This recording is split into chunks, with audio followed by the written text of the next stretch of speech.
My name is Daniel Hunkeler.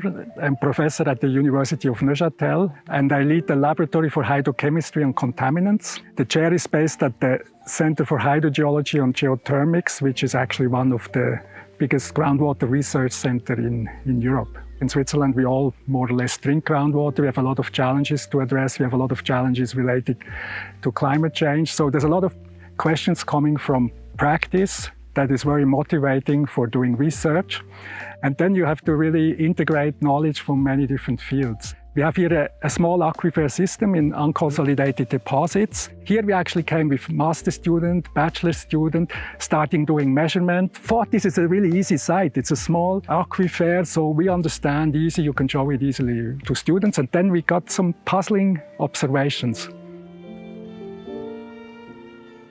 For those that are not from Switzerland, we're on the Molas Basin. In this side, we would have the Alps, and on the other side, we have the Jura.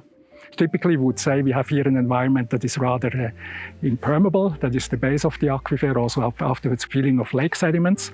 But then when you look at the other side, it looks quite different. And all of a sudden, you see over there is actually massive bands of limestones, not quite a natural outcrop, it's actually a quarry. And so we see here that we have the rock that is underlying the molasse. It was uplifted in the horst structure and is here surprisingly sort of in the middle of the Swiss plateau at the surface. Looking at this limestone, you think immediately of the Jura. The water is of high quality usually, you just have forest, maybe a few cows. But then how the water could come from here into this aquifer, is this the reason why we have low nitrate level? And then you start thinking there is a major fault zone from the Jura to here. Could it circulate actually through the subsurface? But then water can also take a shortcut because there's a lot of karst spring at the foot of the Jura Mountains. And it's also possible, water exfiltrates, goes into a stream and then reinfiltrates here. You have some quite distinct signature of water in the Jura. You have also an isotopic signature that is different from water that infiltrates here through agricultural soils. There is no nitrate, but there is not really evidence that the water comes from the Jura. It actually took us a while to discover there is another creek. So it's a stream that comes down from the Molas Plateau. There's a possibility water comes from the other side, infiltrates into the ground, and then flows along to the well. New data came up, and finally you see there's no nitrate, but there are especially metabolites from herbicides in the water. And farmers on a voluntary basis, which is really positive, they didn't wait for new regulation to come up. They saw the problem because when you're in town, you drink also the water from here. They voluntarily stopped using this substance. And when you look at these metabolites, they're actually fairly mobile, and everybody thought actually the water quality should improve fairly quickly, because when you look at the age of groundwater in the pumping well, it's actually fairly young groundwater, few years. So if you wait 5 years, you should renew the water that's in the system. Your water quality should improve. It didn't work. 5 years and more later, concentrations were still the same. So what we have here, we don't have just 2 pumping wells, 2 wastewater treatment plants in 2 streams. One is linked to a hospital and the other not. So the signature of the water is actually different. So you find in both typical corrosion inhibitors, artificial sweeteners, but in the other one, you find also, for example, X-ray contrast agents that are used in hospitals. So we can actually use that as a tracer, and we could prove that the other creek actually infiltrates into groundwater.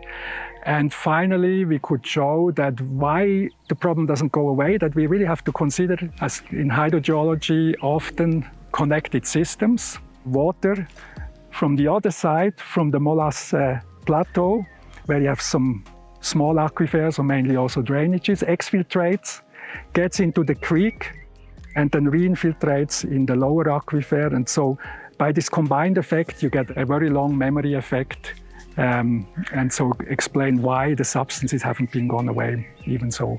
In theory, groundwater is young in the pumping well. Our study and other studies show that actually the metabolites can be very persistent, and that the problem is actually not the starting point, but the consequence of it. When you look on a hydrogeological map, you often see the groundwater protection zones. What is this? A groundwater protection zone in Switzerland is the 10-day travel time. And so the idea is in 10 days, water, mainly from microbial perspective, cleans itself sufficiently that we can drink it without treatment. And this works often for microbes, but if you have like persistent chemical, obviously that doesn't work. So we have to think about a much larger scale.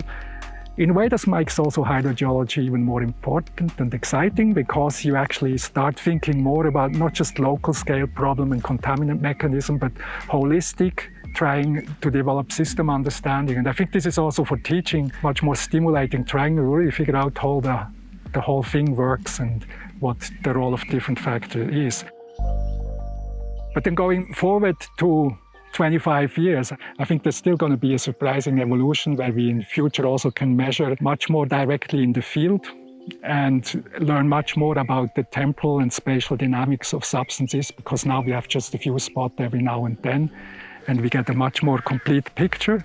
On the one hand, on how contaminants migrate, but on the other hand, again, often contaminants also tell you something about where the water comes from. I think we may also make a lot of discoveries. We can say it's almost a benefit of contaminants by looking at contaminant patterns to learn about hydrology. There's still a large potential there that we can only fully exploit when we have the right spatial and temporal resolution. We can be a bit pessimistic. I mean, the latest topic is that is really also in Switzerland getting a lot on the news is PFAS, the forever chemicals, a large diversity of substances. We don't even have the overview yet. But we can also be a bit optimistic that maybe we have a better view, but in order to be able to drink water in 25 years, we need to take the consequences from this knowledge. We really have to act now. And we can see these substances, we can only ensure good water quality if we stop inputs now. And in a way, we have the knowledge what chemical properties makes a substance problematic. So we don't have an excuse anymore that we don't know, but we really have to change also the way we protect groundwater.